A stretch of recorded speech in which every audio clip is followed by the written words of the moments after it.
الحمد لله والصلاة والسلام على رسول الله. إذا كما وعدناكم يعني محاضرة الأخ يوسف أبو أنس حول الموضوع حول حقوق ولاة الأمور. تكلم الأخ البارحة على حق عظيم وهو حق العلماء، واليوم يلقي محاضرة حول كذلك حق لا يقل أهمية ألا وهو حقوق ولاة الأمور، يعني كيف يتعامل مسلم مع ولاة الأمور المسلمين في ضوء الكتاب والسنة. Donc, أخونا الفريق ونس va nous donner une conférence sur donc, les droits des gouverneurs. Donc, est-ce que les musulmans, est-ce que nous respectons nos gouverneurs? Comment doit-on se comporter avec nos gouverneurs? فليتفضل. إن الحمد لله نحمده ونستعينه ونستغفره ونعوذ بالله من شرور أنفسنا وسيئات أعمالنا. من يهده الله فلا مضل له ومن يضلل فلا هادي له، وأشهد أن لا إله إلا الله وحده لا شريك له، وأشهد أن محمدا عبده ورسوله. أما بعد، فإن أصدق الحديث كتاب الله تعالى، وخير الهدي هدي محمد صلى الله عليه وسلم، وشر الأمور محدثاتها، وكل محدثة بدعة، وكل بدعة ضلالة، وكل ضلالة في النار. ثم أما بعد، فأمر حقوق ولاة الأمور، ونقصد بولاة الأمور ولاة أمور المسلمين، لا نتكلم عن من ليسوا بمسلمين. ونصب الإمام فرض واجب على المسلمين، وهذا باتفاق الأمة والأئمة، لا ينازع في ذلك إلا مبطل أصم عن نصوص الكتاب والسنة. وإجماع الصحابة رضي الله عنهم بعد وفاة النبي صلى الله عليه وسلم قبل الاشتغال بدفنه عليه الصلاة والسلام لهو دليل قاطع في هذا الأمر. وقد علم بالضرورة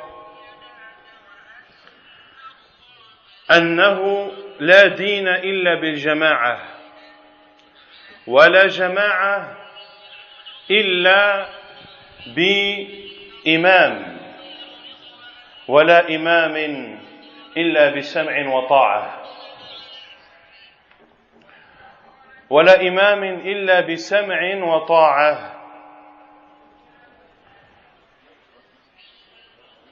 De mettre en place un gouverneur musulman est une obligation qui incombe à l'ensemble des musulmans. Il est obligatoire d'avoir à notre tête un gouverneur musulman. Et ceci à l'unanimité des savants et à l'unanimité de la communauté musulmane. Et ne contredit cela qu'une personne égarée ou une personne qui est aveugle et sourde face au texte dans le livre d'Allah subhanahu wa ta'ala et dans la sunna du prophète sallallahu alayhi wa sallam.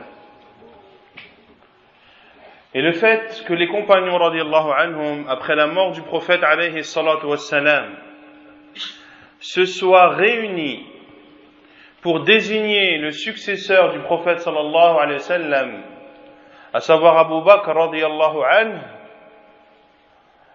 avant de s'occuper de laver le prophète sallallahu alayhi wa sallam, de prier sur lui et de l'enterrer.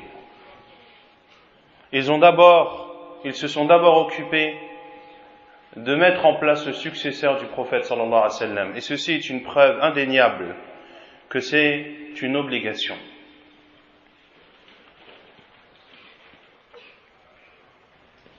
Et le fait d'avoir un gouverneur musulman est un bienfait d'Allah subhanahu wa ta'ala. Les savants ont expliqué la parole d'Allah azza wa jalla dans sourate al-Baqarah. وَلَوْلَا دَفْعُ اللَّهِ النَّاسَ بَعْضَهُمْ بِبَعْضٍ لَفَسَدَتِ الْأَرْضُ وَلَكِنَّ اللَّهَ ذُو فَضْلٍ عَلَى الْعَالَمِينَ.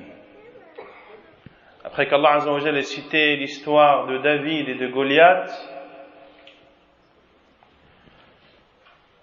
il a terminé cette histoire en disant وَلَوْلَا دَفْعُ اللَّهِ النَّاسَ بَعْضَهُمْ بِبَعْضٍ لَفَسَدَتِ الْأَرْضُ. Si Allah ne neutralisait pas une partie des gens par une autre, alors la terre serait certainement corrompue. Alors la terre serait certainement corrompue, mais Allah est le détenteur de la faveur pour les mondes.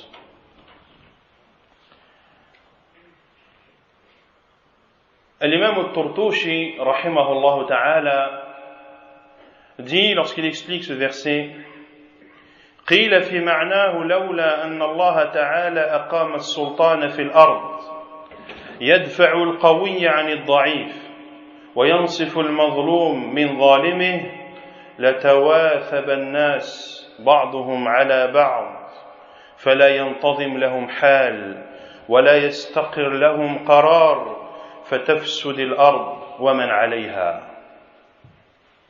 ثم ائتمن الله عز وجل على عباده بإقامة السلطان لهم فقال ولكن الله ذو فضل على العالمين. L'imam al-Turtushi rahimahullah dit, il a été dit dans le sens de ce verset, c'est-à-dire que l'on vient de citer précédemment, que si Allah subhanahu wa ta'ala n'avait pas mis ou n'avait pas permis que soit mis en place le gouverneur sur terre qui permette de repousser le fort vis-à-vis du faible, de donner justice à la victime vis-à-vis de son oppresseur, eh bien les gens se seraient lancés les uns sur les autres et leur situation ne serait pas stable, et ainsi la turpitude et la corruption seraient répandues sur terre. Puis Allah Azza wa Jalla leur a fait une faveur. Il a fait une faveur à ses serviteurs subhanahu wa ta'ala en mettant en place pour eux un gouverneur. Le gouverneur est donc un bienfait d'Allah subhanahu wa ta'ala sur nous. والسلطان وولي الأمر أعظم الناس أجرا إذا عدل.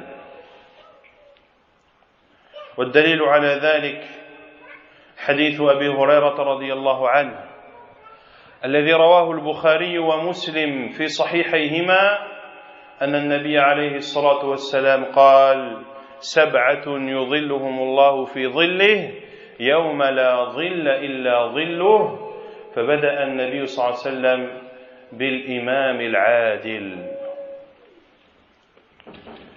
ويقول الإمام العز بن عبد السلام رحمه الله تعالى وأجر الإمام الأعظم أفضل من أجر المفتي والحاكم يعني القاضي لأن ما يجلبه من المصالح وما يدرأه من المفاسد أتم وأعم. وإنما جوزي بهذا الجزاء لأن الناس كانوا في ظله في الدنيا فكان جزاؤه في الآخرة من جنس عمله جزاء وفاقا وقدمه صلى الله عليه وسلم لأنه أفضل 7 وأعلاهم مرتبة فإنهم داخلون تحت ظله ولعموم النفع به. Et le gouverneur des musulmans est la personne qui a le plus de récompenses lorsqu'elle est juste. Et la preuve est le hadith d'Abu Huraira radiallahu anhu, rapporté par Al-Bukhari, Muslim, dans lequel le prophète sallallahu alayhi wa sallam a dit 7 personnes ou 7 catégories de personnes seront sous l'ombre d'Allah le jour où il n'y aura d'ombre que celle d'Allah subhanahu wa ta'ala. Et le prophète sallallahu alayhi wa sallam a énuméré ces 7 catégories de personnes, et la première à être citée est le gouverneur juste. Le gouverneur juste. Et l'imam Al-Izz ibn Abd al-Salam, rahimahullah, a dit que la récompense du gouverneur musulman est plus grande que la récompense du savant et du juge. Car ce que le gouverneur musulman apporte comme bien et ce qu'il repousse comme mal est plus complet et englobe plus de personnes. Ainsi, le gouverneur juste est récompensé en étant sous l'ombre d'Allah le jour du jugement, le jour où il n'y aura d'ombre que celle d'Allah subhanahu wa ta'ala. Et le prophète sallallahu alayhi wa sallam a cité le gouverneur juste en premier, car c'est le meilleur de tous ceux qui seront cités par la suite. والسلطان ظل الله في الأرض.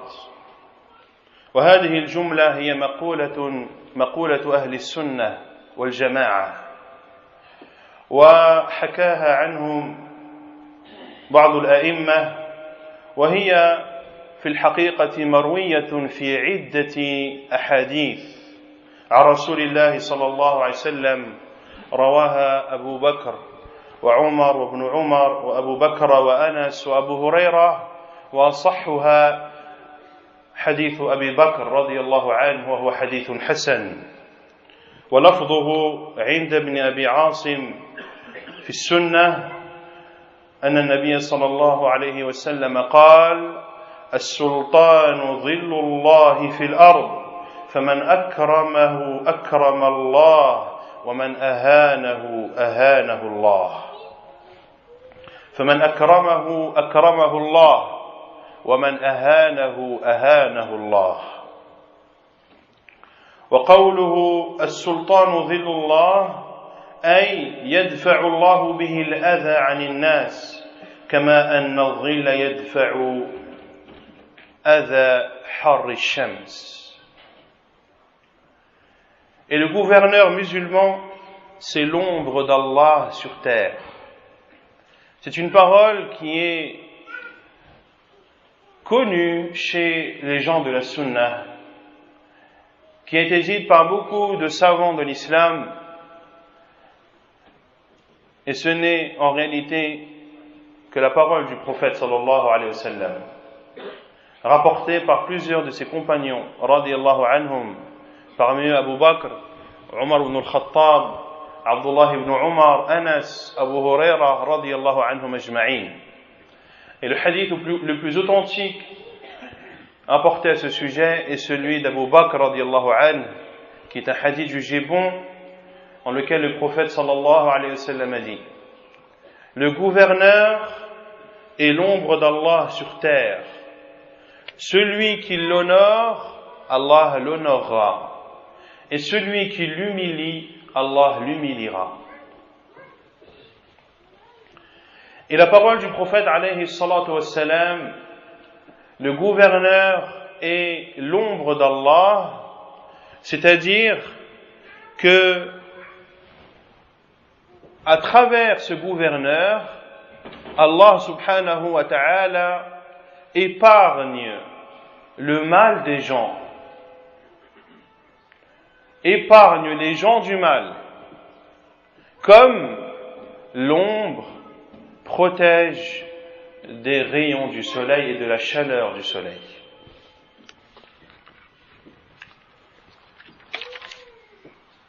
Voici ce qui concerne un résumé des mérites des gouverneurs, de leur importance, et que c'est en réalité un bienfait d'Allah Azza wa Jal sur nous.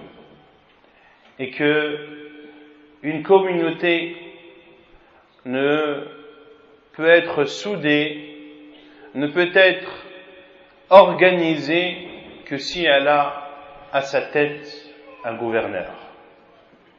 Et lorsque l'on voit dans les différents échelons de la société, on voit que d'avoir une personne à la tête est quelque chose de primordial. N'y a-t-il pas une personne à la tête de la famille qui est l'homme, le mari, le père? Lorsqu'il y a une société qui est mise en place, n'y a-t-il pas un directeur? Lorsqu'il y a une école, n'y a-t-il pas une personne à la tête de cette école? Etc., etc. Quelle que soit l'institution qui est mise en place et qui concerne différentes personnes, il faut à leur tête quelqu'un. Pour cela que le prophète sallallahu alayhi wa sallam a dit: le voyageur seul est un diable. Les 2 voyageurs sont 2 diables. Et les 3 voyageurs sont des voyageurs. Et le prophète sallallahu alayhi wa sallam a dit: lorsque vous voyagez, mettez quelqu'un comme émir, c'est-à-dire comme chef de voyage, qui va décider du chemin à emprunter, qui va décider de quand est-ce que l'on s'arrêtera pour manger ou pour dormir. Il faut quelqu'un à la tête pour que les choses soient ordonnées. Et cela, ou dans ma parole, il ne faut pas du tout comprendre que cela justifie les sectes et le fait qu'elles aient un gourou. Non. Il ne faut en aucun cas comprendre ma parole dans ce sens. أما ما يتعلق بحقوق ولاة الأمور فهي كثيرة نذكر بعضا منها. أولا اعتقاد البيعة لهم في أعناقنا كما روى مسلم في صحيحه عن ابن عمر رضي الله عنه قال قال رسول الله صلى الله عليه وسلم من مات ليس في عنقه بيعة مات ميتة جاهلية. Les droits des gouverneurs sont nombreux, on va en citer les plus importants dans le temps qu'il nous reste. Le premier de ces droits, c'est de leur prêter allégeance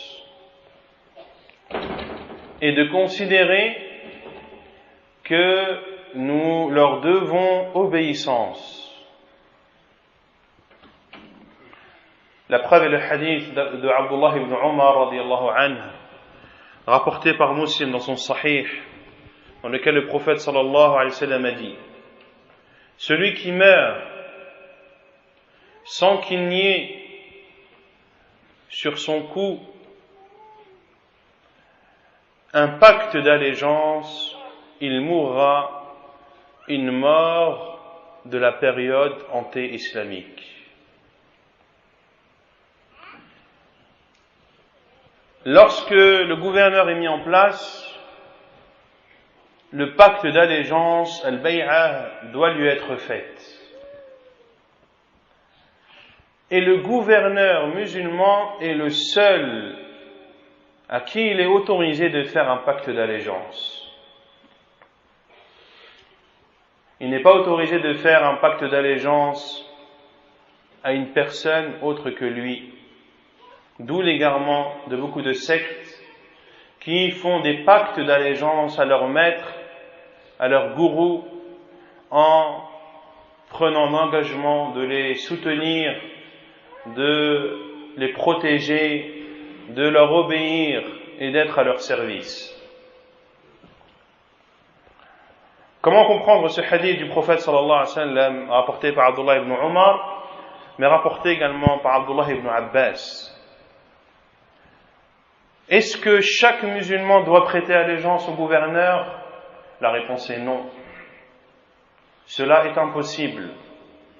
Mais chacun doit avoir la conviction et croire qu'il il a un gouverneur musulman et qui lui doit obéissance.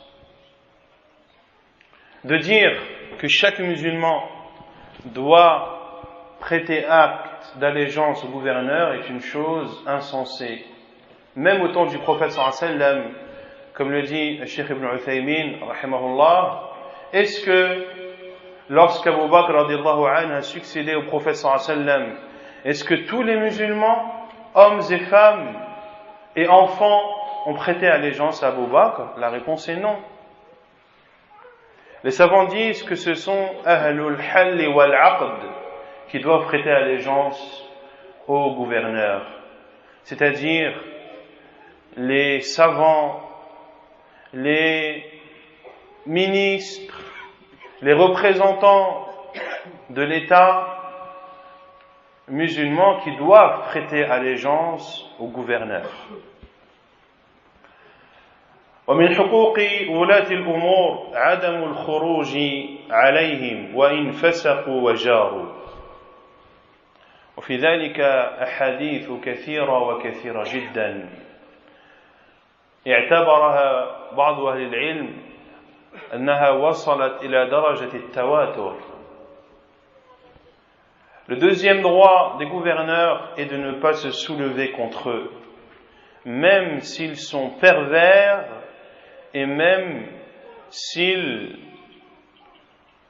sont des tyrans. Et les hadiths à ce sujet sont extrêmement nombreux, au point que certains savants ont dit qu'ils ont atteint le degré de at-tawatur, qui est le degré le plus authentique que puisse avoir un hadith du prophète sallallahu alayhi wa sallam. منها حديث عبد الله بن عمر رضي الله عنه حديث عبد الله بن عمر رضي الله عنه الذي أخرجه مسلم في صحيحه أن النبي صلى الله عليه وسلم قال من خلع يدا من طاعة لقي الله يوم القيامة لا حجة له. Parmi ces hadiths, le hadith d'Abdullah ibn Umar radiyallahu anhu, dans lequel le prophète sallallahu alayhi wa sallam a dit: celui qui désobéit au gouverneur rencontrera Allah subhanahu wa ta'ala sans avoir aucune preuve. Et l'imam Nawawi rahimahullah a expliqué ce hadith en disant: il n'aura aucune preuve de ce qu'il aura fait et il ne trouvera rien pour justifier sa désobéissance. Et Allah Azza wa Jal nous ordonne d'obéir au gouverneur, et le hadith, le verset à fois nous a été cité hier dans Surat An-Nisa: Ya ayyuhalladhina amanu ati'u Allah wa ati'u ar-rasul wa ulil amri minkum. Ô vous qui avez cru, obéissez à Allah, obéissez à son prophète et aux détenteurs du commandement. Et on a vu hier que les détenteurs du commandement sont à la fois les gouverneurs et les savants. Et les savants qui ont expliqué ce verset d'Allah subhanahu wa ta'ala, ou cette parole d'Allah azza wa jal, on dit qu'Allah azza wa jal a dit: ô vous qui avez cru, obéissez à Allah et obéissez aux prophètes et aux détenteurs du commandement. Il n'a pas dit et obéissez aux détenteurs du commandement. Pourquoi est-ce qu'Allah azza wa jal n'a pas dit et obéissez aux détenteurs du commandement, alors qu'il a dit au début obéissez à Allah et obéissez aux prophètes? Les savants ont dit car l'obéissance à Allah et à son envoyé est une obéissance totale. Quant à l'obéissance aux détenteurs du commandement, c'est une obéissance dans l'obéissance d'Allah subhanahu wa ta'ala. Autrement dit, lorsque le gouverneur musulman ordonne de désobéir à Allah subhanahu wa ta'ala, alors dans ce cas, point d'obéissance.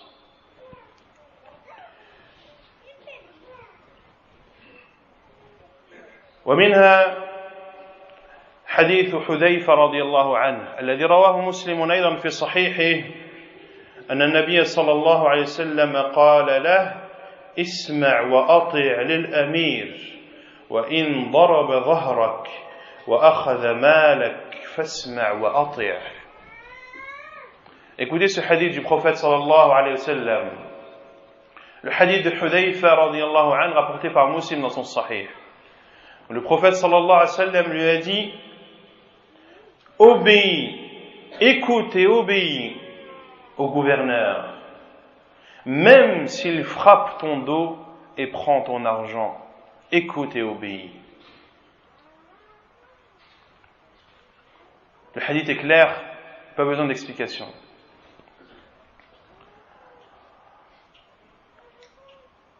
وجاء في الصحيحين من حديث عبد الله بن عمر أن النبي صلى الله عليه وسلم قال على المرء المسلم السمع والطاعة فيما أحب وكره إلا أن يؤمر بمعصية الله فلا سمع ولا طاعة. Dans le hadith d'Abdullah ibn Umar rapporté par Al-Bukhari et Muslim, le prophète sallallahu alayhi wa sallam a dit envers la personne musulmane, l'écoute et l'obéissance, c'est-à-dire au gouverneur, dans ce qu'il aime et dans ce qu'il déteste, sauf s'il est ordonné de désobéir à Allah. Dans ce cas, point d'écoute et point d'obéissance.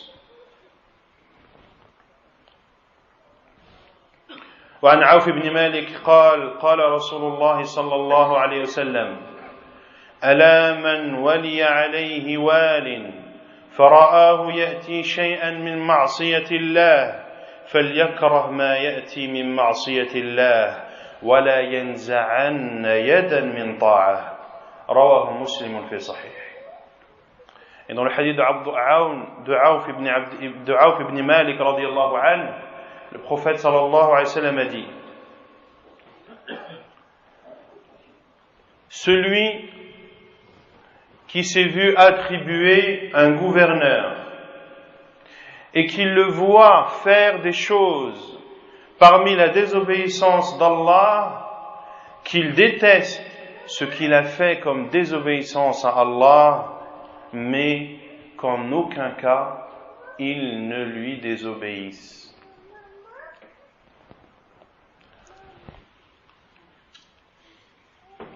وأخرج مسلم في صحيحه أن سلمة بن يزيد الجعفي سأل رسول الله صلى الله عليه وسلم فقال يا نبي الله أرأيت إن قامت علينا أمراء يسألون حقهم ويمنعون حقنا فماذا تأمرنا فأعرض عنه ثم سأله فجذبه الأشعث بن قيس فقال رسول الله صلى الله عليه وسلم اسمعوا وأطيعوا فإنما عليهم ما حملوا وعليكم ما حملتم. ومعنى هذا الحديث أن الله تعالى حمل الولاة وأوجب عليهم العدل بين الناس فإذا لم يقيموه أثموا وحمل الرعية السمع والطاعة لهم فإن قاموا بذلك أثيبوا عليه وإلا أثموا. Et dans le sahih de l'imam Muslim, Salam ibn Yazid al-Ju'fi radiyallahu anhu a questionné le prophète sallallahu alayhi wa sallam et lui a dit: ô envoyé d'Allah, que penses-tu si nous avons des gouverneurs qui nous demandent leurs droits mais qui nous privent des nôtres? Que nous ordonnes-tu de faire? Et le prophète sallallahu alayhi wa sallam s'est dévié de lui, ou l'a évité, puis il a reposé la question et le prophète sallallahu alayhi wa sallam l'a évité, puis il a reposé la question et le prophète sallallahu alayhi wa sallam l'a évité, et Al-Ash'ath ibn Qais a tiré vers lui Salam ibn Yazid, et le prophète sallallahu alayhi wa sallam a dit: écoutez et obéissez, car فإنما عليهم ما حملوا, ils auront ce qui leur incombe et vous aurez ce qu'il vous incombe. Et le sens de ce hadith est qu'Allah subhanahu wa ta'ala a ordonné des choses aux gouverneurs, car il y a aussi les droits des gouvernés sur les gouverneurs. La conférence d'aujourd'hui porte uniquement sur les droits des gouverneurs vis-à-vis des gouvernés. Mais il y a aussi les autres droits, qui sont les droits des gouvernés vis-à-vis des gouverneurs. Et Allah Azza wa Jalla a ordonné des choses aux gouverneurs, entre autres la justice, d'être juste. S'ils ne sont pas justes, alors ils ont commis un péché. Et Allah Azza wa Jalla a ordonné aux gouvernés d'écouter et d'obéir. S'ils écoutent et obéissent, alors ils seront récompensés. Et s'ils n'écoutent pas et désobéissent, alors ils auront commis un péché. Ces hadiths sont une preuve claire et évidente que le musulman doit obéir aux gouverneurs, même si ce sont des tyrans, même s'ils sont injustes, même s'ils te demandent de lui payer ce qu'il demande et qu'il ne te donne pas ce qui est de ton droit. Tu dois patienter, écouter et obéir.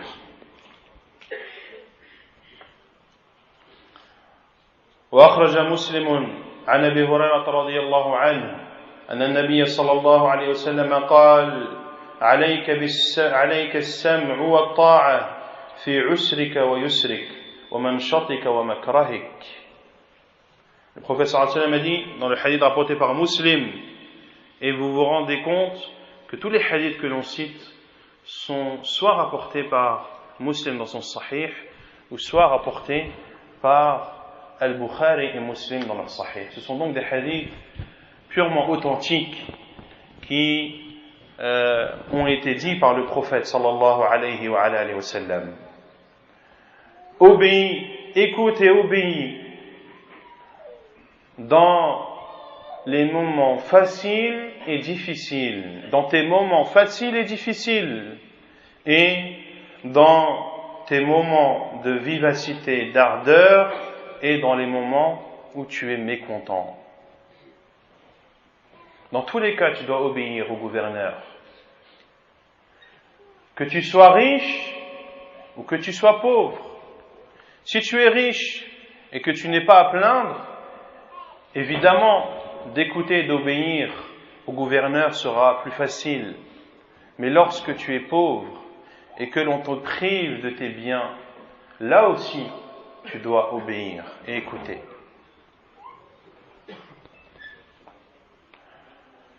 ويقول شيخ الإسلام ابن تيمية رحمه الله في كتابه منهاج السنة: ولهذا كان المشهور من مذهب أهل السنة أنهم لا يرون الخروج على الأئمة وقتالهم بالسيف وإن كان فيهم ظلم، كما دلت على ذلك الأحاديث المستفيضة عن النبي صلى الله عليه وسلم. ثم قال: ولعله لا يكاد يعرف طائفة خرجت على ذي سلطان إلا وكان في خروجها من الفساد ما هو أعظم من الفساد الذي أزالته. Et écoutez cette parole de Cheikh al-Islam Ibn Taymiyyah rahimahullah dans son livre Minhaj al-Sunnah. Ainsi, ce qui est connu de la voix des gens de la Sunnah, c'est qu'ils ne considèrent pas le fait de se soulever contre les gouverneurs et de les combattre avec l'épée, même s'ils ont de l'injustice, comme le prouvent les nombreux hadiths d'après le prophète sallallahu alayhi wa sallam. Et il n'est pas connu qu'un groupe qui s'est soulevé contre un gouverneur ne se soit soulevé sans que le mal qu'elle ait fait en se soulevant contre le gouverneur est pire que le mal qu'elle a voulu enlever. Ceux qui se soulèvent contre les gouverneurs, car ce sont des tyrans, car ils privent les gens de leurs biens, ceci est révoltant, il faut mettre fin à cette injustice, il faut se soulever contre lui, et ils se soulèvent, et la guerre civile commence, et le sang des musulmans est écoulé, et les troubles apparaissent dans la communauté musulmane. Est-ce que ces maux et ces choses graves qui sont les conséquences de se soulever contre le gouvernement musulman ne sont pas pires que d'être privé d'une poignée d'argent?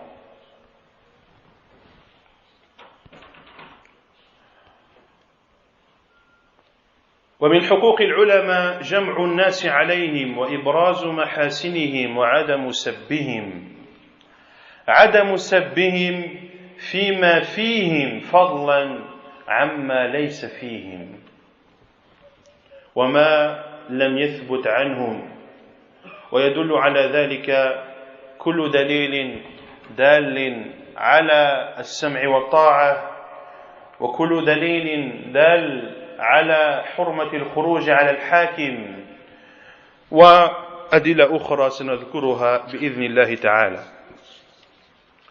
Parmi les droits du gouverneur, c'est de réunir les gens autour de lui et de montrer ses qualités et de ne pas l'insulter. De ne pas l'insulter et de ne pas dire ses défauts devant les gens, des défauts qui se sont avérés vrais ou des défauts qui ne sont que mensonges et rumeurs. Et les preuves dans cela sont nombreuses. Tout d'abord, tous les hadiths du prophète sallallahu alayhi wa sallam qui nous ordonnent d'écouter et d'obéir au gouverneur en sont une preuve. On va demander aux frères de vous avancer, Inch'Allah, pour laisser la place à vos frères qui sont à l'extérieur. Barakallahu fikum. Parmi les preuves également de ce troisième droit des gouverneurs, c'est les hadiths du prophète sallallahu alayhi wa sallam ou tout ce qui prouve qu'il est interdit de se soulever contre eux.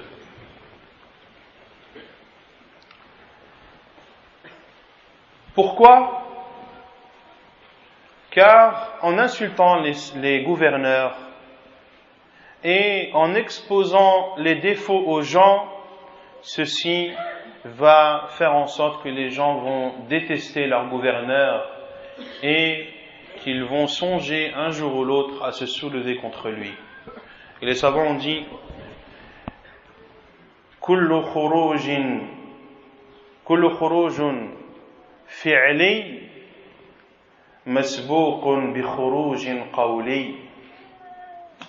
Tout soulèvement par les actes contre le gouverneur est toujours précédé par un soulèvement par la parole contre les gouverneurs. Et Anas radiyallahu anhu a dit نهانا كبراؤنا من أصحاب رسول الله صلى الله عليه وسلم قالوا لا تسبوا أمراءكم. Et Anas radiyallahu anhu dit nous ont interdit les grands parmi les compagnons du prophète sallallahu alayhi wa sallam et ont dit n'insultez pas vos gouverneurs. وأخرج البخاري ومسلم عن أبي وائل قيل لأسامة بن زيد لو أتيت عثمان فكلمته قال إنكم لترون أني لا أكلمه إلا أسمعكم إني أكلمه في السر دون أن أفتح بابا لا أكون أول من فتحه.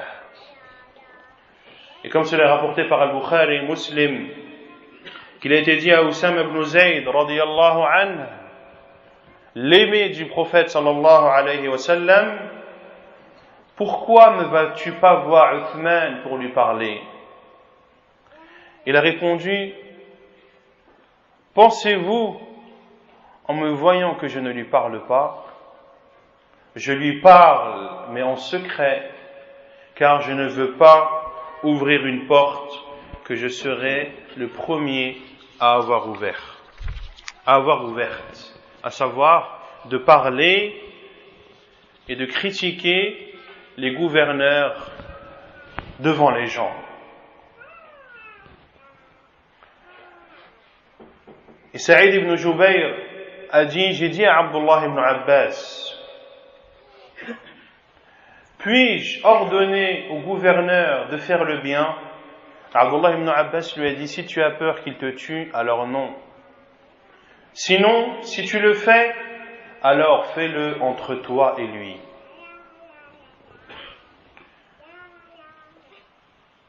Il est rapporté d'après Hakim ibn Hizam et d'autres qu'il a dit, je n'aiderai plus ou je n'aide pas à l'écoulement du sang du gouverneur, ou je n'aiderai plus à l'écoulement du sang d'un gouverneur après Uthman. Il lui a été dit, ô Abu Ma'bad, est-ce que tu as aidé à ce que le sang de Uthman soit écoulé? Qu'est-ce qu'il a répondu, rahimahullah? Inni a'uddu dhikra masawihi awnan ala damih. Je considère le fait de citer les défauts et les péchés des gouverneurs comme étant une aide à ce que son sang soit écoulé.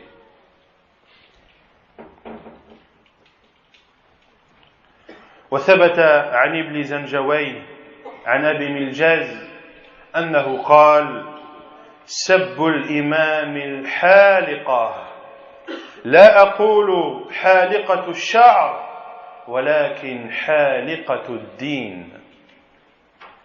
Et l'imam Ibn ou Abi Mijlaz a dit d'insulter le gouverneur est celle qui rase. Et je ne dis pas que c'est celle qui rase les cheveux, mais c'est celle qui rase la religion. Et les paroles des salafs à ce sujet sont extrêmement nombreuses. ومن حقوق ولاة الأمور النصح لهم والتعاون معهم على الخير. Et parmi les droits des gouverneurs, c'est de les conseiller et de s'entraider avec eux dans le bien. Le prophète sallallahu alayhi wa sallam, dans le hadith de Tamim ibn Aws ad-Dari radiyallahu anhu, rapporté par Muslim dans son Sahih, dans lequel le prophète sallallahu alayhi wa sallam a dit, la religion c'est le conseil, la religion c'est le conseil, la religion c'est le conseil. Qu'est-ce qu'a dit le prophète sallallahu alayhi wa sallam? الدين النصيحة الدين النصيحة الدين النصيحة قلنا لمن يا رسول الله قال لله ولكتابه ولرسوله ولأئمة المسلمين وعامتهم. La religion c'est le conseil, la religion c'est le conseil, la religion c'est le conseil envers qui ont envoyé d'Allah, envers Allah son envoyé, les gouverneurs des musulmans et la masse des musulmans. De conseiller donc les gouverneurs des musulmans est une chose qui est demandée et c'est un droit qu'ils ont sur nous.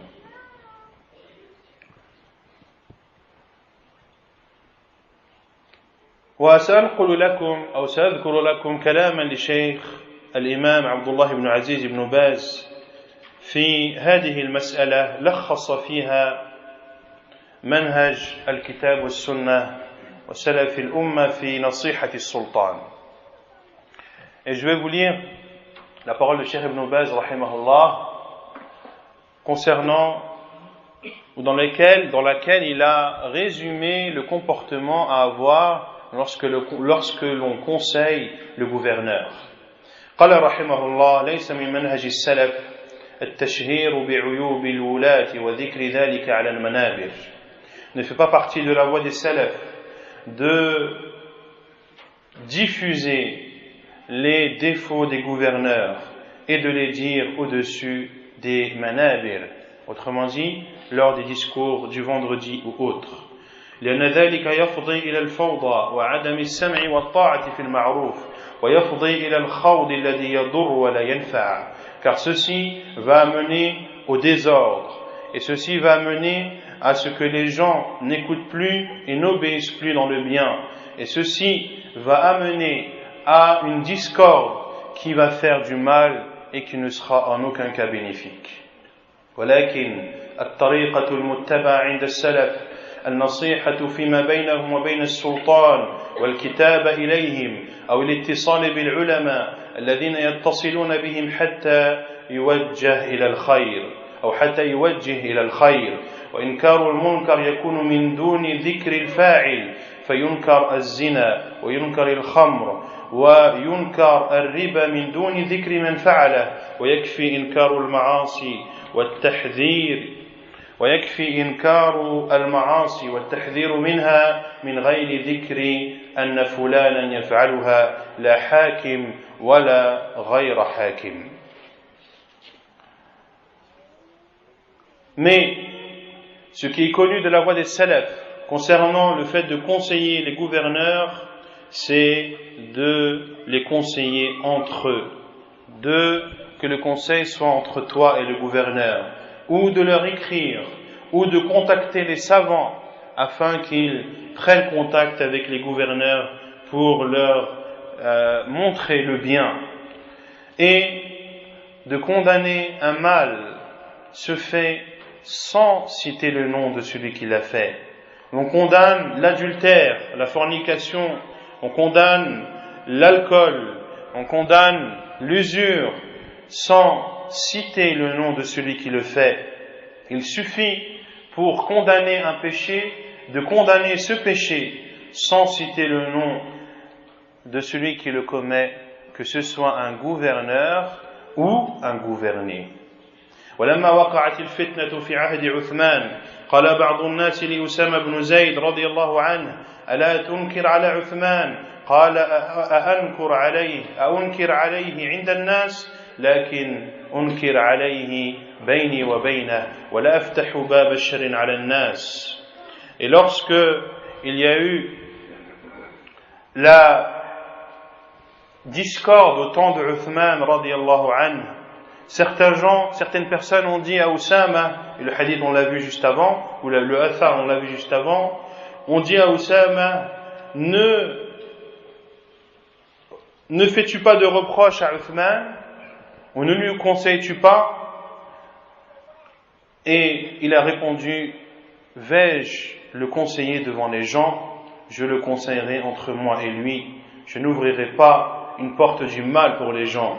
ولما فتحوا الشر في زمن عثمان رضي الله عنه أنكروا على عثمان جهرة تمت الفتنة والقتال والفساد الذي لا يزال الناس في آثاره إلى اليوم. Et lorsque les gens ont ouvert la porte du mal au temps de Uthman radiyallahu anhu et qu'ils ont reproché à Uthman radiyallahu anhu haut et fort ce qu'ils avaient à lui reprocher, alors la discorde a atteint son apogée et la tuerie est apparue ainsi que la turpitude que les gens ou dont les gens jusqu'à nos jours en sentent les restes ou les traces.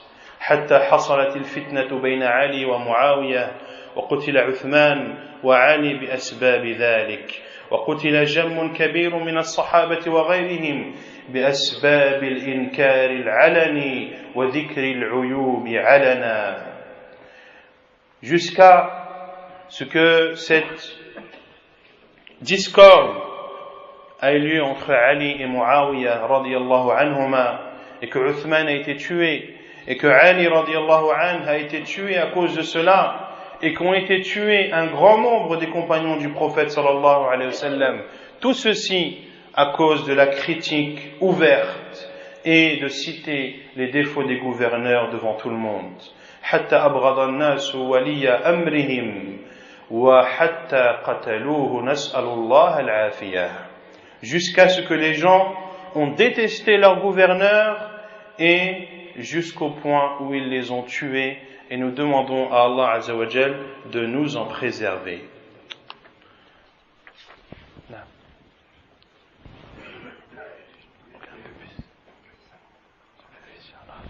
طيب, il ne reste pas beaucoup de temps. On va essayer de finir ce qu'il reste, Inch'Allah.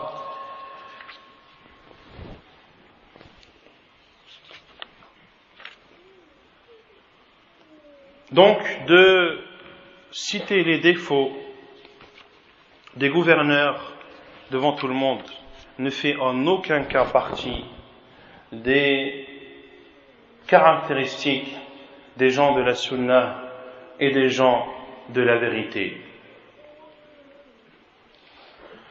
ومن حقوق العلماء الدعاء لهم بالخير والتوفيق. Et parmi les droits des savants, c'est d'invoquer en leur faveur, de demander à Allah Azza wa Jalla de leur accorder le bien et de leur accorder la droiture. Et les paroles des salafs à ce sujet sont extrêmement nombreuses. L'imam al-Barbahari, rahimahullah, dans son livre Sharh al-Sunnah, a dit: إذا رأيت الرجل يدعو على السلطان فاعلم أنه صاحب هوى. Lorsque tu vois un homme invoquer contre le gouverneur, sache que c'est une personne qui suit ses passions. وإذا سمعت الرجل يدعو للسلطان بالصلاح فاعلم أنه صاحب سنة إن شاء الله. Et si tu vois une personne invoquer en faveur du gouverneur, sache que c'est une personne qui suit la sunna par la volonté d'Allah subhanahu wa ta'ala. يقول الفضيل بن عياض: لو كان لي دعوة ما جعلتها إلا في السلطان فأمرنا أن ندعو لهم بالصلاح ولم نؤمر أن ندعو عليهم وإن جاروا وظلموا لأن جورهم وظلمهم على أنفسهم وعلى المسلمين. انتهى كلام الإمام البربهاري رحمه الله.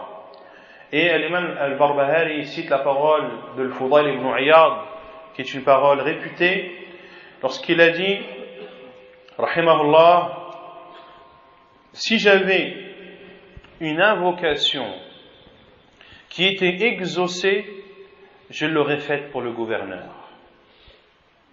Et Al-Fudayl ibn Iyad, rahimahullah, a été questionné pourquoi. Il a répondu: car si j'invoque en ma faveur, l'invocation ne profitera pas à autre que moi.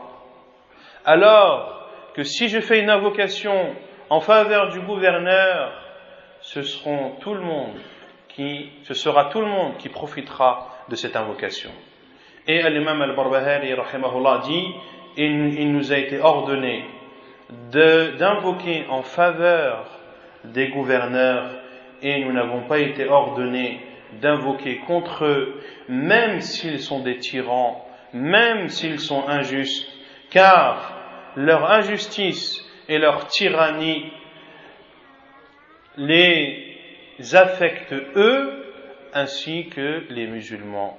Si tu invoques Allah Azza wa Jal contre le gouverneur en disant: oh Allah, égare-le, oh Allah, fais-lui ci, fais-lui ça, est-ce que les musulmans vont subir les conséquences de cette invocation?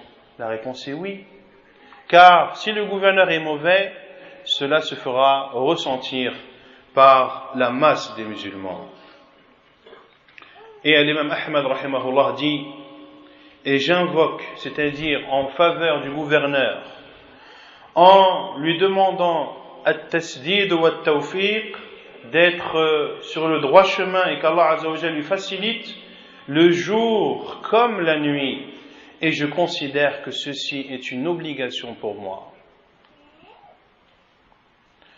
Et l'imam al-Tahawi rahimahullah dans sa aqidah, al-aqidah al-tahawiyya, car les savants de l'islam ont entré ce chapitre dans les livres du dogme, dans les livres de la aqidah, pour montrer que ceci est l'unanimité des gens de la sunna et que c'est ainsi qu'il faut réfléchir et c'est ainsi qu'il faut agir. Il dit rahimahullah ولا نرى الخروج على أئمتنا وولاة أمورنا وإن جاروا ولا ندعو عليهم ولا ننزع يدا من طاعتهم ونرى طاعتهم من طاعة الله جل وعلا فريضة ما لم يأمروا بمعصية وندعو لهم بالصلاح والمعافاة. Il dit rahimahullah selon le sens bien sûr, et nous ne voyons pas le soulèvement contre nos imams et contre nos gouverneurs, même s'ils sont tyrans, et nous n'invoquons pas contre eux, et nous ne leur désobéissons pas, et nous considérons que leur obéissance est une obéissance à Allah subhanahu wa ta'ala, tant qu'ils n'ordonnent pas à un péché, et nous invoquons en leur faveur pour qu'Allah azza wa jalla leur accorde de la bonté et qu'il les préserve de tout mal. ومن حقوق العلماء ومن حقوق ولاة الأمور التماس العذر له. Et parmi les droits des gouverneurs, c'est de leur trouver des excuses. Ce roi ou ce gouverneur qui est à la tête d'un pays,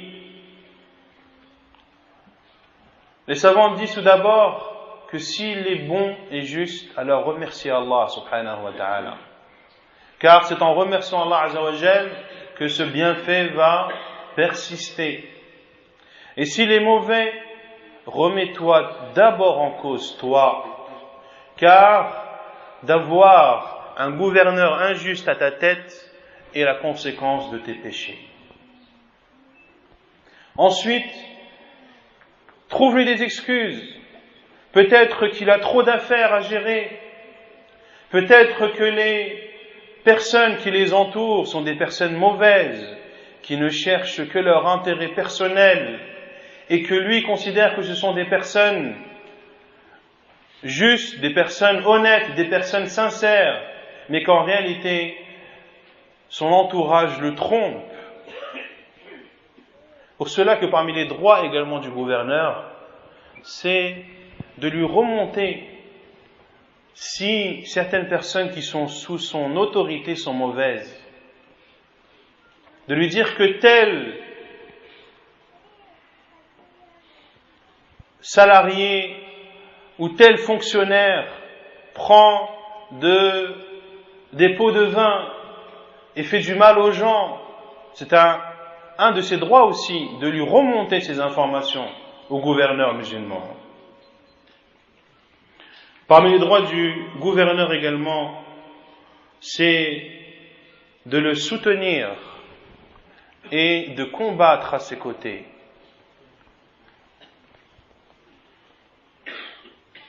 Pour le protéger, pour protéger la religion et pour le protéger des attaques. Également, de le mettre en garde contre un ennemi qui lui voudrait du mal ou contre une personne qui prépare de l'assassiner. Parmi les droits du gouverneur, c'est de dénoncer ces personnes afin que leur mal soit épargné. Ainsi, vous avez écouté quelques droits qu'ont les gouverneurs vis-à-vis de nous. Et vous avez vu qu'ils sont nombreux et que d'obéir au gouverneur est une chose qui demande de la patience. C'est une chose qui demande de la patience.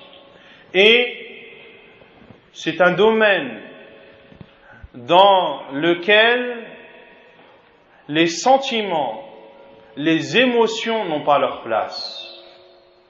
Comme le dit Cheikh Ibn Uthaymin, rahimahullah.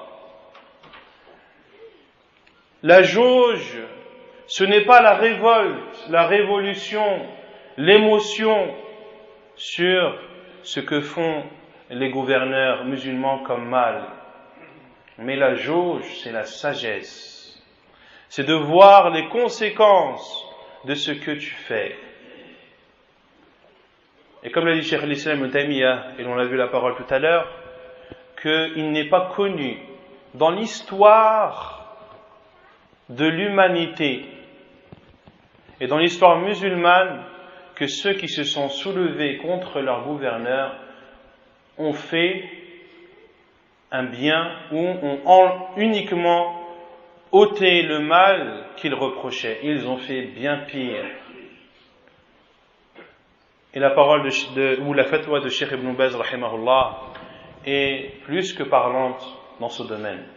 نسأل الله عز وجل أن يوفقنا لطاعته وأن يوفقنا للسمع والطاعة في يسرنا وعسرنا وفي منشطنا ومكرهنا إنه سبحانه وتعالى ولي ذلك والقادر عليه وصلى الله وسلم وبارك على نبينا محمد وعلى آله وصحبه أجمعين وآخر دعوانا أن الحمد لله رب العالمين